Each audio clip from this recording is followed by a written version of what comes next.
This is my dad, 18 years old, 1944, South Pacific. And this is my dad, 90 years old, on an Honor Flight Cleveland trip to Washington, D.C.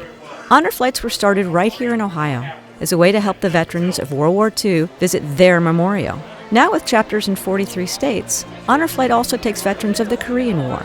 Each has a history, a story, and they all remember their serial number. 94898. Counterintelligence Corps. U.S. Army in Tokyo, Japan.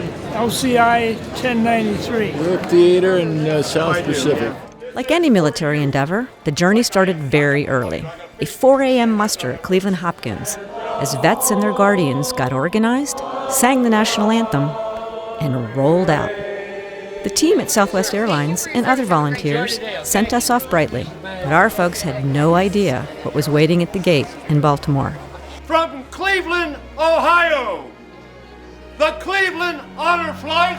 As the veterans were being thanked by the next generation of soldiers and sailors, it was hard not to cry. And then, special moments between those looking back and those looking forward. As the bus left the airport, a salute of honor. We started at the Navy Memorial, then on to what they most wanted to see, the World War II Memorial. It was a beautiful day and a beautiful place to reflect on those who didn't come home and those who returned to become our greatest generation. When we arrived at the Tomb of the Unknown Soldier, we learned that 4 of our veterans had been chosen to help place the wreath. We visited the Women in Service Memorial, the Air Force, the Marines, and had a final stop at the haunting Korean War Memorial. As we waited for the flight back to Cleveland that night, I asked Honor Flight President Joe Benedict why he's led these flights for 10 years.